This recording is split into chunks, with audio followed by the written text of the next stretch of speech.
If I told you that your child is actually untalented, average in intelligence, or just plain boring, I'm sure you'd be furious with me. But the truth is, the reason behind this might actually be you and modern parenting techniques. Let's say your child brings you a piece of paper with random scribbles on it. Daddy, You look, smile I and made this say, for you. Wow, "Good this is job, my amazing. smart Let me see. kid. Do you like What a it? beautiful You're picture." So talented. They slide down the slide by themselves at the park and you clap and yell, "Great job!" They finish their broccoli at dinner and you say, "I'm so proud of you, you're so strong." In reality, these are the simplest things in the world, but you've been conditioned to believe that doing this is necessary to raise a strong child. You do these things because you're a good parent. We've been told that this is how a child's self-esteem is built. We were taught that by constantly praising them, validating them, and making them the center of the universe for every minor achievement, we make them feel loved.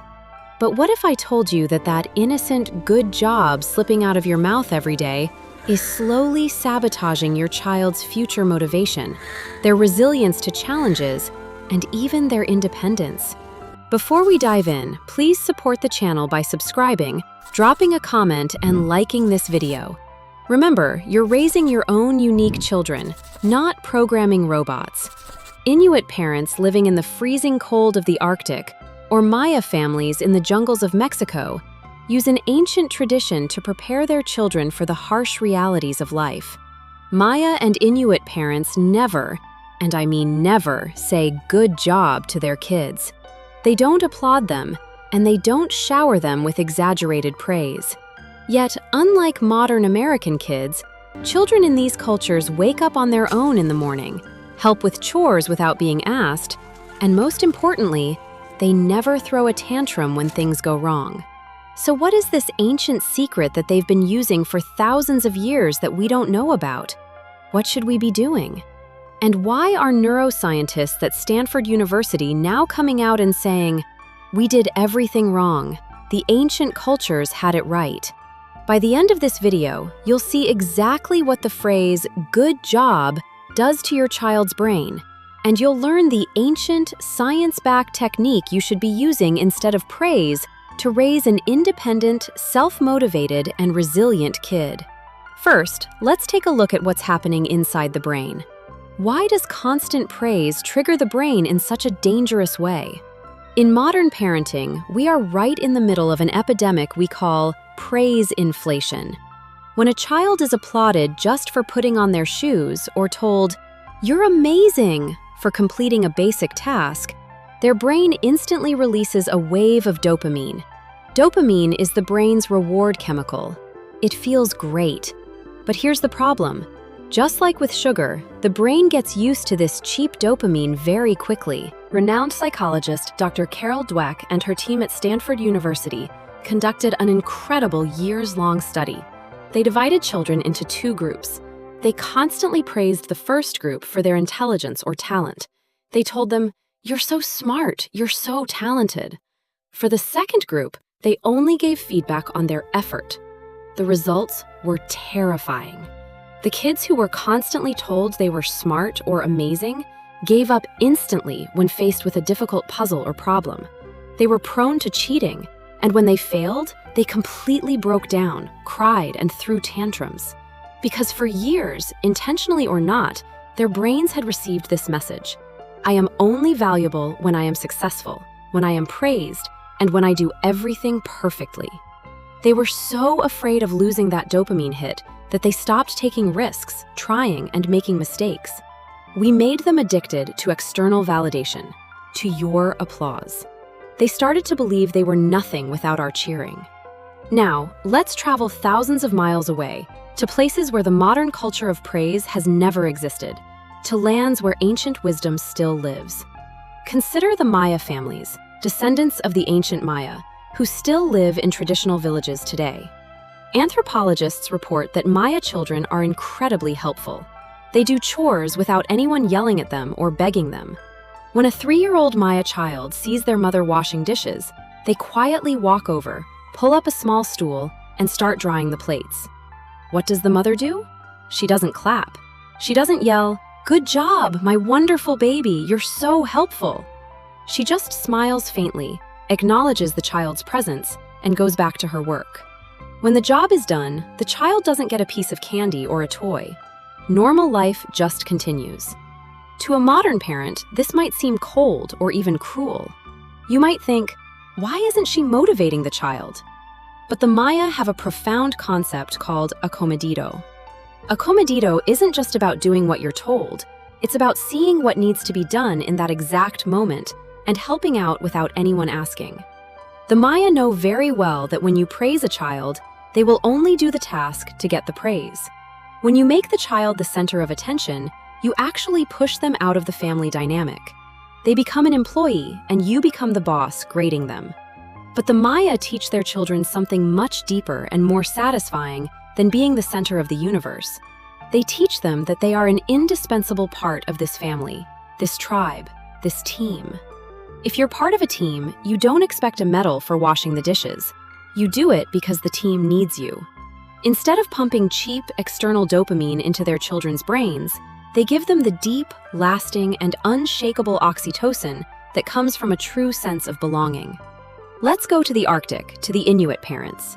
They survive in the harshest natural conditions in the world.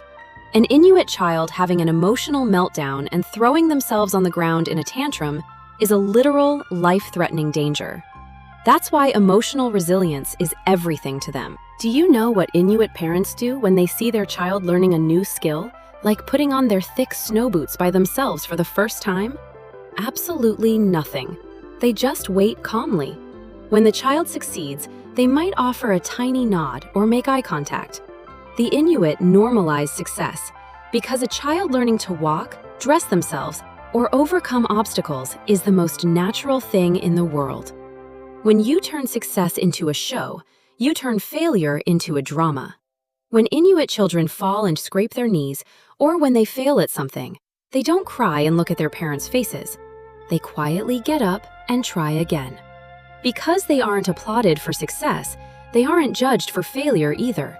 Their minds are completely free. They focus on their own development, not on your approval. What these ancient cultures have known for thousands of years, modern neuroscience is only just proving in labs today. When we stop making our children praise addicts, their prefrontal cortex, the center for logic, planning, and intrinsic motivation, starts to develop at an extraordinary rate. When you stop telling them what to do or how amazing they are, you actually give them a massive amount of space to think and discover who they really are. So, how do we break this good job cycle starting tomorrow morning? How do we bring this ancient wisdom into our homes while living in the modern world? How do we make our kids feel loved without constantly validating them? Here are 3 practical steps you can start applying today to shift their brains from external motivation to internal motivation. Step 1. Stop being a judge and become a sports broadcaster. When your child brings you a drawing or builds a difficult Lego tower, instead of saying, "That's so beautiful, what a great picture," just describe what you see. Just like a play-by-play sports announcer. Say something like, "You used red and blue right next to each other. You drew the lines all the way to the edge of the page. You stayed focused for a long time building this tower, and you put wide blocks at the bottom so it wouldn't fall." This is incredibly powerful. It sends a message to your child's brain that says, "I see your effort and I am watching you." It gives them the chance to evaluate their own work. You don't tell them what to think. You teach them how to think. Step 2. Turn the questions back to them. When they come to you with an accomplishment, hold up a mirror for them. Instead of saying, "You did a great job cleaning your room for me," ask them, "You cleaned your entire room all by yourself? How do you feel when you walk in? How did it feel to get that done?" This tiny question completely rewires the brain's reward center. The child instantly stops looking at your face for approval and turns inward. They learn to look for pride and satisfaction inside themselves, not outside. True self-esteem isn't built when you tell them they're amazing. It's built when they believe they can actually accomplish things on their own. Cutting the phrase "good job" out of your life might feel really weird at first, maybe even a little cold, because this is how we were raised.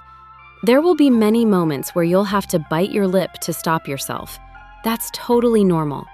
But in just a few weeks, you'll see something incredible happen. You'll notice your child stops constantly saying, "Mom, look! Dad, look!" and starts playing just out of their own curiosity. When they make a mistake, instead of having a meltdown, you'll see them quietly try again, because they will have learned to live for their own life, not for your applause.